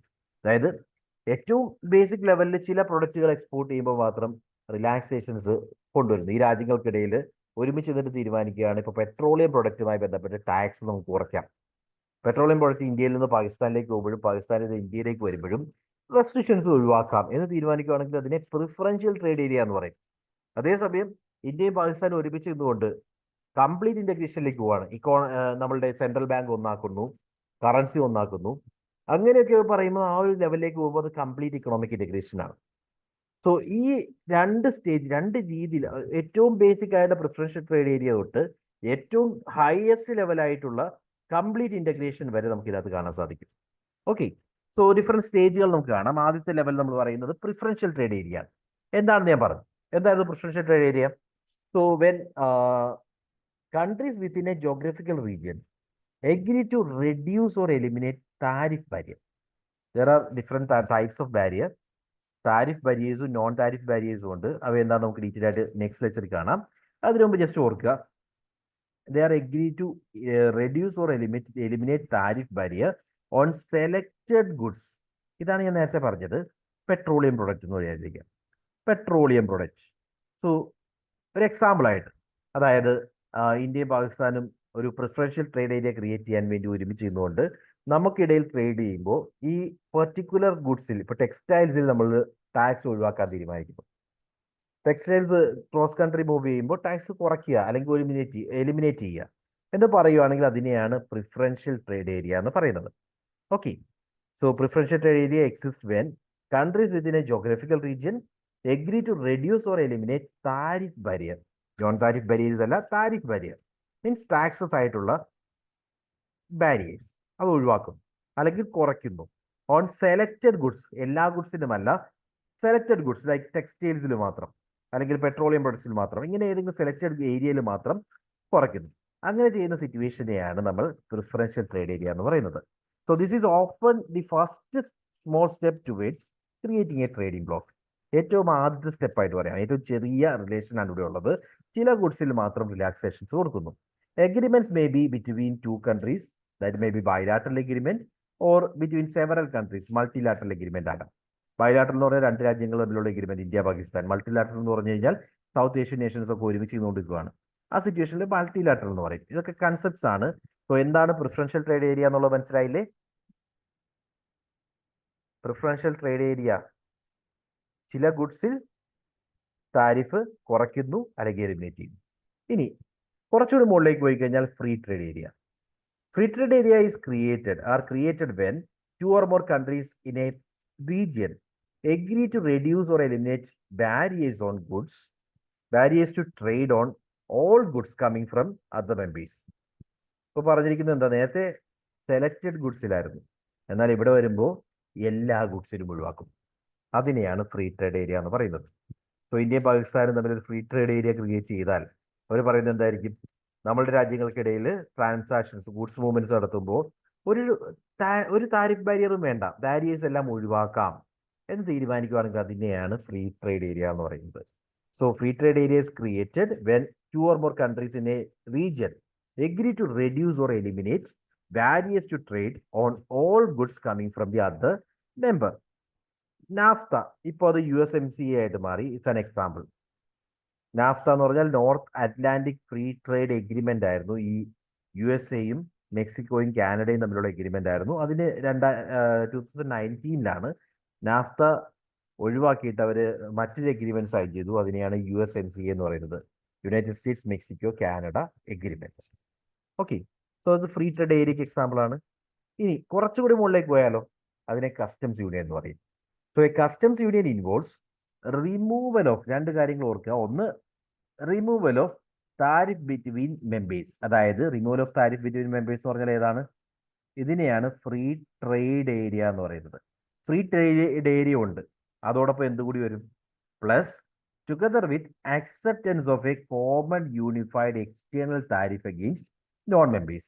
അതായത് ഈ ഈ ഗ്രൂപ്പിൽ മെമ്പർ അല്ലാത്ത രാജ്യങ്ങൾക്ക് എഗെയിൻസ്റ്റ് ആയിട്ട് ഇവർ ഇമ്പോസ് ചെയ്യുന്ന ടാക്സ് റേറ്റ് കോമൺ ആയിരിക്കും. Common unified external tariff. എന്താണ് കൺസെപ്റ്റ് എന്ന് പറയാം. അതായത് ഇപ്പോ നേരത്തെ പറഞ്ഞ എക്സാമ്പിൾ എന്തായിരുന്നു? ഇന്ത്യയും പാകിസ്ഥാനും കസ്റ്റംസ് യൂണിയൻ അറിയാം. അപ്പോൾ ഇന്ത്യയിൽ നിന്നും പാകിസ്ഥാനിലേക്ക് ഗുഡ്സ് മൂവ് ചെയ്താലും അതേപോലെ തന്നെ പാകിസ്ഥാനിൽ നിന്ന് ഇന്ത്യയിലേക്ക് ഗുഡ്സ് മൂവ് ചെയ്താലും ടാക്സസ് ഒന്നുമില്ല. താരിഫ് ബാരിയേഴ്സ് ഒഴിവാക്കി. രണ്ടാമതായിട്ട് ഇന്ത്യയും പാകിസ്ഥാനും മറ്റ് രാജ്യങ്ങളായിട്ട് ട്രേഡ് ചെയ്യുമ്പോൾ ഇന്ത്യയിൽ എത്രയാണോ ടാക്സ് വരുന്നത് അതേ ടാക്സ് തന്നെയാണ് പാകിസ്ഥാനിൽ വരിക. Same external tariff. സോ ഇപ്പോൾ അമേരിക്കയിൽ നിന്ന് ഗുഡ്സ് ഇന്ത്യയിലേക്ക് വരുവാണെങ്കിൽ 10% ടാക്സ് ആ പർട്ടിക്കുലർ ഗുഡ്സിന് പേ ചെയ്യണം. അങ്ങനെയാണ് പറഞ്ഞിരിക്കുന്നത്. അതേ ടാക്സ് തന്നെയായിരിക്കും പാകിസ്ഥാനിലും പേ ചെയ്യേണ്ടി വരിക. സോ അമേരിക്കയിൽ നിന്ന് ഗുഡ്സ് പാകിസ്ഥാനിലേക്ക് ഇമ്പോർട്ട് ചെയ്താലും same tax. So external tariff എന്ന് പറയുന്നത് കോമൺ ആണ്. ഈ രണ്ട് നേഷനും എക്സ്റ്റേണൽ താരിഫ് എന്ന് പറയുന്നത് കോമൺ ആണ്. ആ സിറ്റുവേഷനാണ് കസ്റ്റംസ് യൂണിയൻ എന്ന് പറയുന്നത്. So countries that exports to customs union only need to make a single payment. Customs union ആണെങ്കിൽ, അതായത് ഇമാജിൻ ഇപ്പോൾ USA നമ്മൾ നേരത്തെ ഒരു എക്സാമ്പിൾ പറഞ്ഞല്ലോ. USA നിന്നും ഇന്ത്യയിലേക്ക് ഗുഡ്സ് എത്തി. നമ്മൾ USA ഇന്ത്യയും പാകിസ്ഥാനും ഒക്കെ പറഞ്ഞുകൊണ്ടിരിക്കുന്നത്. പാകിസ്ഥാൻ ഇന്ത്യയും തമ്മിൽ അത്രയും നല്ല ബന്ധം അല്ലെന്ന് അറിയാം. എന്നിരുന്നാൽ കൂടി ഒരു എക്സാമ്പിൾ എന്നുള്ള രീതി ഓർക്കുക. സോ ഇമാജിൻ US നിന്നും ഗുഡ്സ് ഇന്ത്യയിലേക്ക് എത്തി. ഇന്ത്യൻ പോർട്ടിലേക്കാണ് എത്തിയത്. കൊച്ചി പോർട്ടിലാണ് എത്തിയത് വിചാരിക്കുക. ഇവിടെ കൊച്ചി പോർട്ടിൽ എത്തിയപ്പോൾ they will have to pay a tax. ഇവിടെ എൻ്റർ ചെയ്യുമ്പോൾ ഗുഡ്സിന് ഒരു താരിഫ് പേ ചെയ്യണം. ബിക്കോസ് USA എന്ന് പറയുന്നത് ഇന്ത്യയും പാകിസ്ഥാനും തമ്മിലുള്ള കസ്റ്റംസ് യൂണിയന്റെ ഭാഗമല്ല. ഇന്ത്യയും പാകിസ്ഥാനും കസ്റ്റംസ് യൂണിയൻ അല്ല. എക്സാമ്പിൾ എന്നുള്ള രീതി മാത്രം പറയുന്നു. സോ അവർ ഇന്ത്യയിലേക്ക് എൻ്റർ ചെയ്തു. ഈ ഗുഡ്സ് ഇന്ത്യയിലേക്ക് എൻ്റർ ചെയ്തു.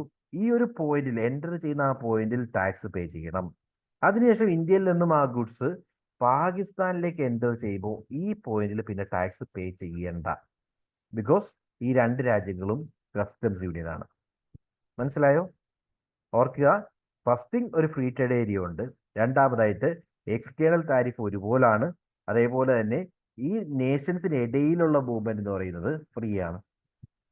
ഒരു ഗുഡ്സ് എൻ്റർ ചെയ്യുന്ന പോയിന്റിൽ മാത്രം ടാക്സ് പേ ചെയ്താൽ മതി. എൻ്റർ ചെയ്തതിന് ശേഷം നേഷൻസിനിടയിൽ മൂവ് ചെയ്തു എന്നുള്ളതിൽ അഡീഷണൽ ടാക്സ് പേ ചെയ്യേണ്ട. So countries that exports to customs union only need to make a single payment once the goods have passed through the border. ബോർഡറിലൂടെ പാസ് ചെയ്യുന്ന ആ ടൈമിൽ ഒരു സിംഗിൾ പേയ്മെന്റ് നടത്തണം. Once inside the customs union goods can move freely without additional tariff. Enter ചെയ്ത് കഴിഞ്ഞാൽ പിന്നെ പരസ്പരം ആ രാജ്യങ്ങൾക്കിടയിൽ മൂവ് ചെയ്യുന്നതിന് അഡീഷണൽ ടാക്സസ് ഒന്നും പേ ചെയ്യേണ്ട. Tariff revenue shared between the members. ഇന്ത്യയും പാകിസ്ഥാനും ഈ കിട്ടുന്ന താരിഫ് റവന്യൂ ഷെയർ ചെയ്യും. അതുകൊണ്ടാണ് അഡീഷണൽ ടാക്സ് പേ ചെയ്യേണ്ട എന്ന് പറഞ്ഞത്. ഓക്കെ, ഇതാണ് കസ്റ്റംസ് യൂണിയൻ കൺസെപ്റ്റ്. ഇനി കസ്റ്റംസ് യൂണിയനിൽ നിന്ന് കുറച്ചുകൂടി മുകളിലോട്ട് പോയാൽ നമ്മൾ എവിടെ വരെ എത്തി? സ്റ്റാർട്ട് ചെയ്ത് പ്രിഫറൻഷ്യൽ ട്രേഡ് ഏരിയയാണ്. അവിടെ നിന്നും ഫ്രീ ട്രേഡ് ഏരിയയിലേക്ക് വന്നു. ഫ്രീ ട്രേഡ് ഏരിയയിൽ നിന്നും കസ്റ്റംസ് യൂണിയനിലേക്ക് വന്നു. ഇനി കുറച്ചുകൂടി മുകളിലേക്ക് പോയാൽ അതിനെ നമ്മൾ കോമൺ മാർക്കറ്റ് എന്ന് പറയും. എന്താണ് common market? See, common market ആണെങ്കിൽ common or single market is the most significant step towards full economic integration. In the case of Europe, the single market is officially referred to as internal market. European യൂണിയന്റെ single മാർക്കറ്റിനെയാണ്, common മാർക്കറ്റിനെയാണ് internal market എന്ന് പറയുന്നത്. So the key feature of common market, ഇതാണ് നമുക്ക് ആവശ്യം, is the extension of free trade from just tangible goods to include all economic resources. അതായത് ഇതുവരെ നമ്മൾ പറഞ്ഞെന്താ? ഗുഡ്സിന്റെ മൂവ്മെന്റ്സ്, റൈറ്റ്? കസ്റ്റംസ് യൂണിയൻ പറഞ്ഞതല്ലേ, ഗുഡ്സിന്റെ മൂവ്മെന്റ് ഫ്രീ ആണ്. അതേസമയം കോമൺ മാർക്കറ്റ് ആണെങ്കിൽ ഗുഡ്സ് മാത്രമല്ല എല്ലാ ഇക്കണോമിക് റിസോഴ്സസും ഫ്രീ ആയിട്ട് മൂവ് ചെയ്യാം. അതായത് ഗുഡ്സ് മൂവ് ചെയ്യാം, സർവീസസ് മൂവ് ചെയ്യാം, ക്യാപിറ്റൽ മൂവ് ചെയ്യാം, FDI ഫോറിൻ ഡയറക്റ്റ് ഇൻവെസ്റ്റ്മെന്റ് ഒക്കെ ഫ്രീ ആയിട്ട് മൂവ് ചെയ്യാം. അതേപോലെ ലേബർ മൂവ് ചെയ്യാം.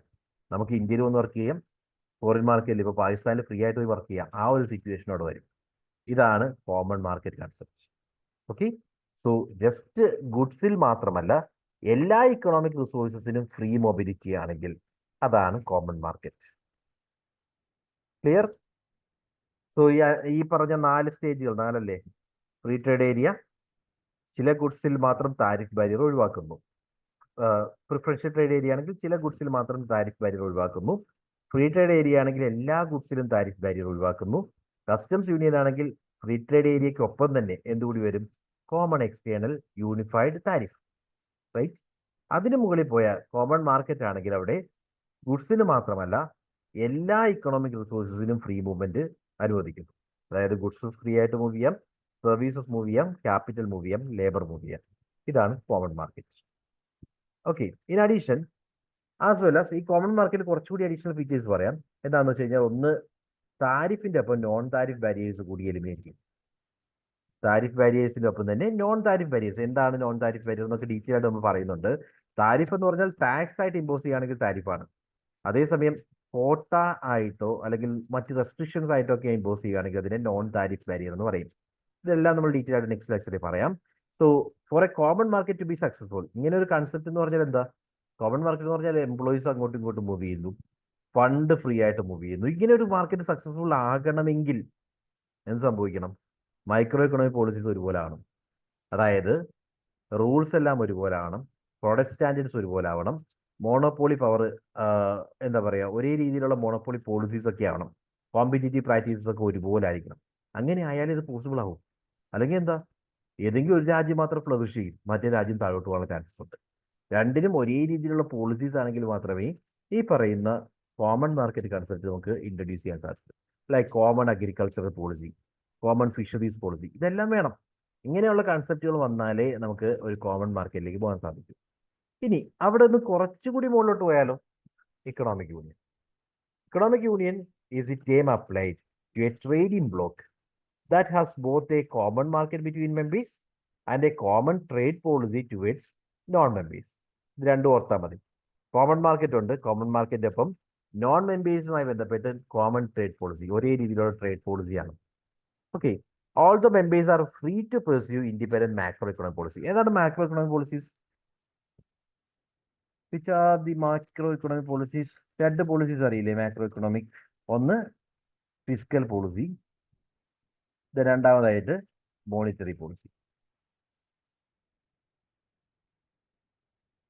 ഫിസ്ക്കൽ പോളിസി, മോണിറ്ററി പോളിസി, ഈ രണ്ട് പോളിസികളും. എന്താണ് ഫിസ്ക്കൽ പോളിസി?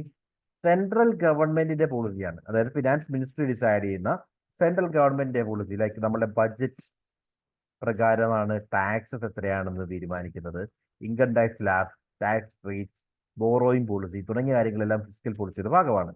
അതേപോലെ മോണിറ്ററി പോളിസി ആയാലോ സെൻട്രൽ ബാങ്കിന്റെ പോളിസിയാണ്. ഇന്ത്യയിൽ അത് RBIയുടെ പോളിസിയാണ്. ലൈക്ക് നമ്മൾ മോണിറ്ററി പോളിസി ടൂൾസ് പലതും പറയും. CRR, repo rate, reverse repo rate, then open market operation, ഇതെല്ലാം മോണിറ്ററി പോളിസീസ് ആണ്. അതായത് കറൻസി സർക്കുലേഷൻ കൺട്രോൾ ചെയ്യാനുള്ള സെൻട്രൽ ബാങ്കിന്റെ പോളിസിയാണ് മോണിറ്ററി പോളിസി എന്ന് പറയുന്നത്. അതേപോലെ തന്നെ സെൻട്രൽ ഗവൺമെന്റിന്റെ പോളിസിയാണ് ഫിസ്ക്കൽ പോളിസി. ഓക്കെ, ഇത് രണ്ടും ഇന്റഗ്രേറ്റ് ചെയ്യുന്നില്ല, ഇത് രണ്ടും ഇൻഡിപെൻഡന്റ് ആയിട്ട് വയ്ക്കും. ഓരോ രാജ്യങ്ങൾക്കും അവരുടേതായ ഫിസ്ക്കൽ പോളിസി, മോണിറ്ററി പോളിസിയും ചെയ്യാം. അതേസമയം എന്തൊക്കെ ഇന്റഗ്രേറ്റ് ചെയ്ത് നോക്കി?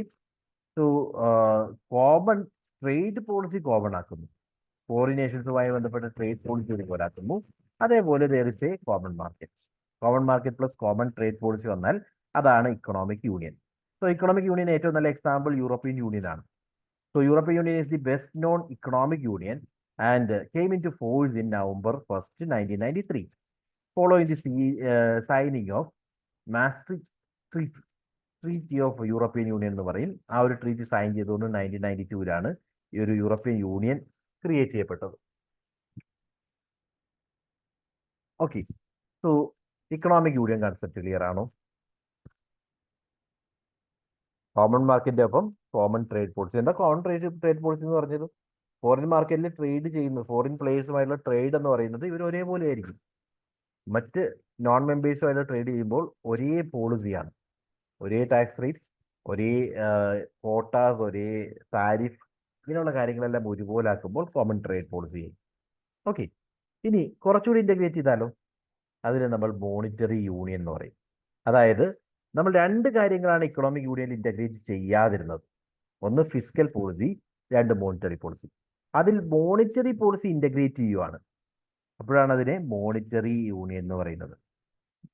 C, monetary union is the first major step towards macro economic integration. ഉണ്ടല്ലോ, മാക്രോ എക്കണോമിക് പോളിസീസ് ആണ് രണ്ട് പോളിസീസ് ആണ്, ഫിസിക്കൽ പോളിസിയും മോണിറ്ററി പോളിസിയും. അതിൽ മോണിറ്ററി പോളിസിയെ ഇന്റഗ്രേറ്റ് ചെയ്യുന്നു. Okay, and enables economies to converge even more closely. Economies കൂടുതൽ അടുക്കുവാണ്. അതായത് മോണിറ്ററി യൂണിയൻ ഇൻവോൾവ്സ് എന്തൊക്കെ സംഭവിക്കും? Scrapping of individual currencies. നമ്മളുടെ സ്വന്തം കറൻസീസ് ഒഴിവാക്കും, എന്നിട്ട് കോമൺ കറൻസി ക്രിയേറ്റ് ചെയ്യും. കോമൺ കറൻസി ക്രിയേറ്റ് ചെയ്യുകയാണെങ്കിൽ കറൻസിയുടെ കസ്റ്റോഡിയൻ ഒന്നാവണ്ടേ? അതായത് കറൻസിയുടെ കസ്റ്റോഡിയനായുള്ള സെൻട്രൽ ബാങ്ക് ഒന്നാവണം. ഓക്കെ, സെൻട്രൽ ബാങ്ക് ഒന്നാവണം. ഒറ്റ സെൻട്രൽ ബാങ്ക്, ഒറ്റ കറൻസി പോളിസീസ്, അങ്ങനെ വരുമ്പോഴാണ് മോണിറ്ററി യൂണിയൻ ഹാപ്പൻ ചെയ്യുന്നത്. Okay, so monetary union involves scrapping individual currencies and adopting a single shared currency. ഒറ്റ currency like euro. European union euro adopt ചെയ്തില്ലേ? Euro 17 countries European യൂണിയനിലെ euro adopt ചെയ്തു. അതേപോലെ east Caribbean dollar, Caribbean ഐലൻഡ്സിലെ west ഇൻഡീസിലെ 11 രാജ്യങ്ങൾ ചേർന്നുകൊണ്ടാണ് east Caribbean dollar അവരുടെ കോമൺ കറൻസിയായിട്ട് അഡോപ്റ്റ് ചെയ്യുന്നത്. സോ ഇതാണ് ഫസ്റ്റ് സ്റ്റെപ്പ്. ഒന്ന്, അവരുടെ കറൻസി ഒന്നാക്കുന്നു. രണ്ടാമത് സംഭവിക്കും, there will be a common exchange rate, common monetary policy, including interest rates and regulation of quantity of money. എല്ലാ പോളിസീസും കറൻസി മോണിറ്ററി പോളിസി എന്ന് പറയുന്നത് ഒന്നാവുകയാണ്. അതിനർത്ഥം ഒറ്റ സെൻട്രൽ ബാങ്ക് മതി. ഒറ്റ central bank, single central bank. That means European യൂണിയനിലാണെങ്കിൽ European central bank, Caribbean യൂണിയനിലാണെങ്കിൽ east Caribbean central bank. ഇത് രണ്ടും ഈ ഒരു മോണിറ്ററി യൂണിയന്റെ ഫീച്ചറാണ്.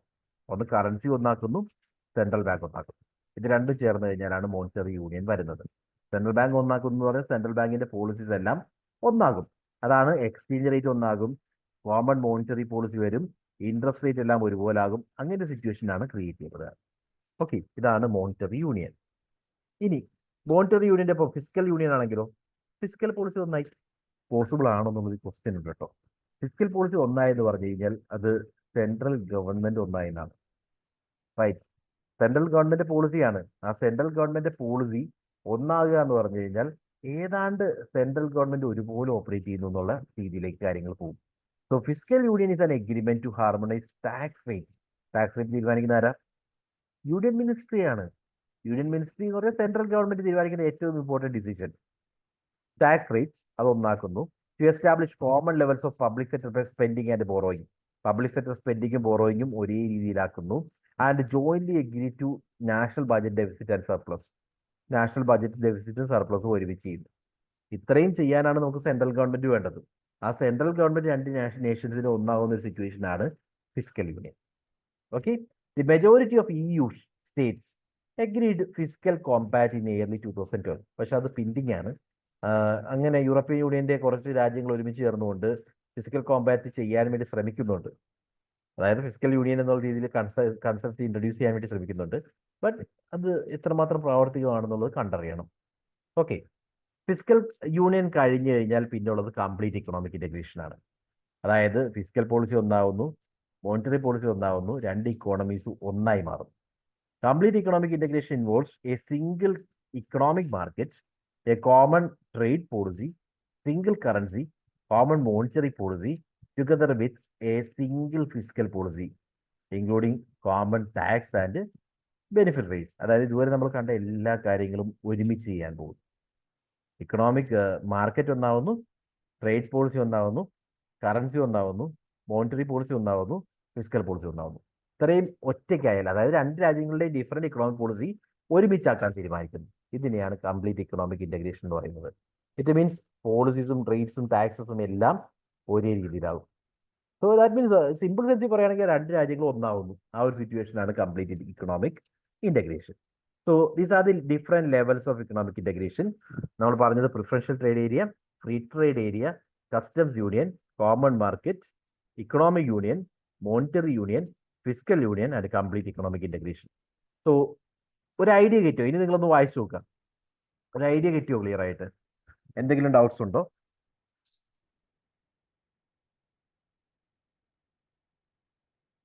ഓക്കെ, ഇനി ഇത് കൃത്യമായിട്ടൊന്ന് വായിച്ചു നോക്കാം. ഞാൻ അതിന്റെ PPT ഷെയർ ചെയ്യാം. ആൻഡ് അടുത്ത ഏരിയ നമുക്ക് ഡിസ്കസ് ചെയ്യാനുള്ളത് as we said tariff and non tariff barriers ആണ് ക്വസ്റ്റ്യൻസ് അവിടെ നമുക്ക് പ്രതീക്ഷിക്കാം. സോ ഇന്ന് നമ്മൾ ഡിസ്കസ് ചെയ്ത ഇത്രയും ഏരിയ അത്രയും ഇമ്പോർട്ടൻ്റ് ആണ് കേട്ടോ. So please go through everything. I will share the PPT.